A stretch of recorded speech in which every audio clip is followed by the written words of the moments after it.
So digital gaming is becoming ever more popular, but is it all good? Well, in today's video, I'm going to cover the pros and the cons of buying digital copies of games. Welcome back everybody, and thank you for being here. My name is Wayne, and please don't forget to hit that subscribe button, and to make sure you don't miss any of our future videos, go ahead and hit that notification bell as well. Okay, so let's jump right into the pros of digital games. First and foremost has to be the convenience factor of digital games. It gives you the ability to buy your next game without even leaving your house. You can do this from the comfort of your couch, at your desktop computer, or even on your phone. You can even simply just go to your console, find the game you want in the store of your console, and then purchase the game and then just wait for the download, and as soon as it's ready to go, you're ready to start playing. Now, when you pre-order the game digitally, it will actually download in the background for you, so as soon as it is launch date, it will already be there ready for you to play, and as soon as the game comes out, you'll be ready to go. So rather than having to go to the store and you wait in line to buy the game, and then you have to drive back home, and then you have to put the disc back into the console and let it install, and then oh wait, by the way, there's also a launch date update that who knows how large that can be, and now you're waiting for all of that to go, and then now you're still waiting, could be hours in order to finally play the game. When you buy it digitally, again, as I mentioned in the second step, it will download in the background for you, so that way as soon as it releases, you are ready to play at that time. Now, one of the things that I mentioned as a pro to physical copies is, especially if you're a collector, you will have all of these copies to display out for people to see. But if you're not a collector, then that actually could be kind of daunting, having hundreds of games and then needing all of the space in order to hold all of your games. So a great thing with digital is that you don't need that space. It'll all be done on a hard drive, and so you can save a lot of space in your house by having digital games. So as we mentioned, the convenience factor is definitely one of the biggest pros that you can have when it comes to digital games. And with that said, when you have digital games, you don't have to worry about getting up off your couch, finding the game that you want, and then putting the game into the console. With digital games, you simply just go to your console's library, find the game that you want in your library, select that game, and it's going to load up instantly for you. You'll never have to actually worry about losing your games per se. So as we mentioned in the physical copies, maybe you borrowed it out, maybe you on your own lost it yourself as well and you can no longer find the game and now you have to go back out and repurchase that. When you have a digital copy of the game, perhaps your hard drive crashed, or you accidentally deleted the game trying to make room for something else, and oh, well, now I want that game back. Well, because you've bought the license to the game, you can simply go back to the store will recognize that your particular gamer tag and account has purchased that game in the past. You just simply need to reinstall the game, and once it's done reinstalling, then you have your game back. So speaking of sharing the games with your friends or other family members, when you buy digital games, you're actually getting 2 games for 1.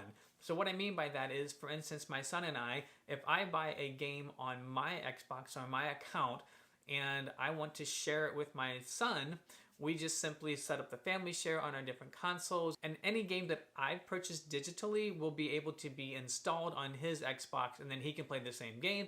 And to make it even better, we can play the same games on our consoles at the same time.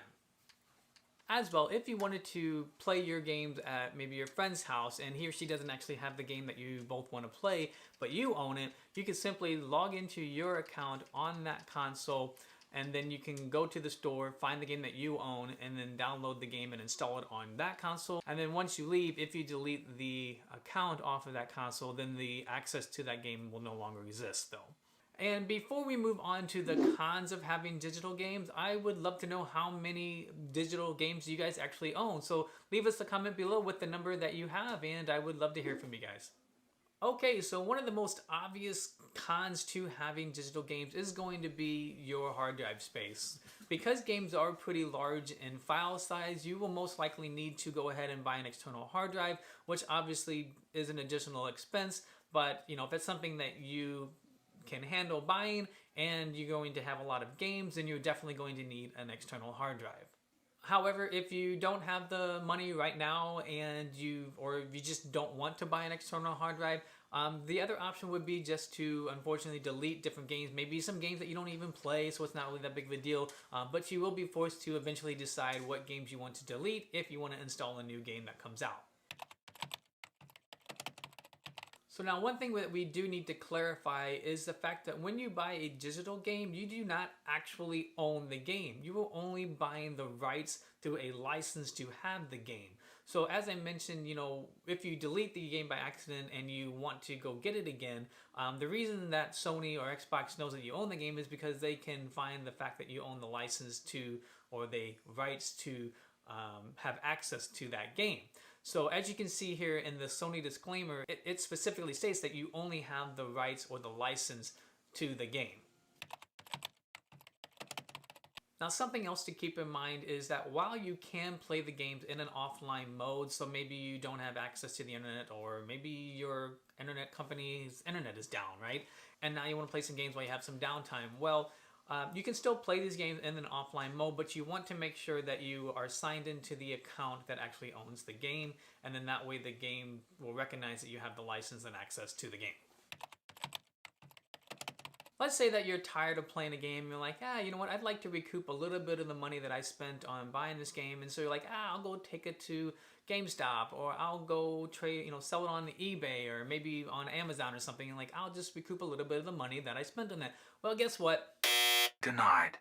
You can't do that with digital games. So that is definitely one of the cons to having digital games, where if you had a physical game and you got tired of playing it, and maybe you wanted to earn a little bit of money to buy your next game that's coming out, you could just take that game, sell it on one of the places that I just mentioned, and you could have a little bit of money to put towards that. But with digital games, unfortunately, you do not have the ability to do that. Also, by going with digital games, there may be some unintended consequences to going all digital. And I'd like to give a shout out to our viewer Brunson3 Films for bringing this up in a past video, and that is the unintended consequences of the loss of labor. So when you buy a physical game, the physical game comes with a case, it comes with the disc itself, it comes with the wrapping on it, it comes with employees in different stores, and a whole realm of things that maybe you're not really thinking about when you buy digital games. So if you buy a physical game, you actually can be supporting jobs and keeping jobs in those manners that may be lost if everyone went completely digital. And so I just wanted to bring that point up to you guys, just to see if that might be something that is definitely a con to going all digital. So if you're still on the fence about buying digital games, then make sure you check out this video here where I discuss the pros and cons of buying physical games. Or to view our whole series where we discuss our physical versus digital games, then make sure you click right here. And with that, thank you for watching this video, and I will see you in the next one.